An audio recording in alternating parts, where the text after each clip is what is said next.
कुरान मजीद ने मियाँ बीवी के रिश्ते को अल्लाह की निशानियों में से एक निशानी करार दिया है, लेकिन हर बाप रिश्ता करने से पहले देखता है कि मैं अपनी बच्ची जिससे ब्याने लगा हूं वो लड़का माल कितना कमाता है।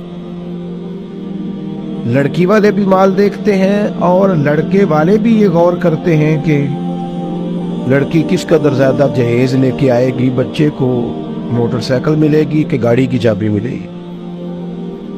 जब वो रिश्ता जिसने 24 घंटे आपके साथ रहना है, जिसकी बुनियाद पर औलाद आएगी, जिसकी बुनियाद पर सारी बातें, आपके घर में सारा कुछ मौजूद हो लेकिन मियाँ बीवी का प्यार ना हो तो घर जाने को तो दिल ही नहीं करता।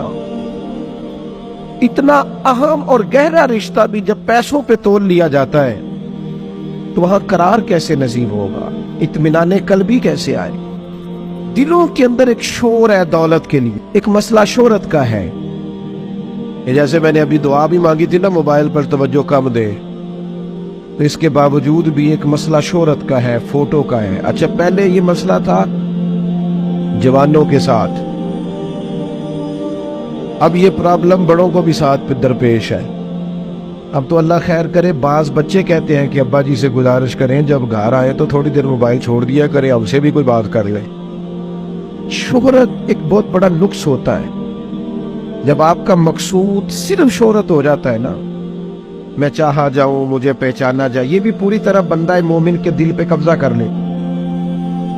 हुजूर अलैहिस्सलाम ने फरमाया इंसान जैसे जैसे बूढ़ा होता है दो चीजें जवान होती हैं, एक चाहा जाने की ख्वाहिश, एक दौलत की ख्वाहिश। और एक मकाम पर मजीद वजाहत कर दी, फरमाया भूखा भेड़िया बकरियों में छोड़ा जाए तो इतनी तबाही नहीं करता। भेड़िया तो वैसे ही खतरनाक होता है, ऊपर से भूखा हो। भूखा भेड़िया बकरियों में छोड़ा जाए तो इतनी तबाही नहीं करता जितनी दौलत और शोहरत की मोहब्बत इंसान के बातन में तबाही करती है।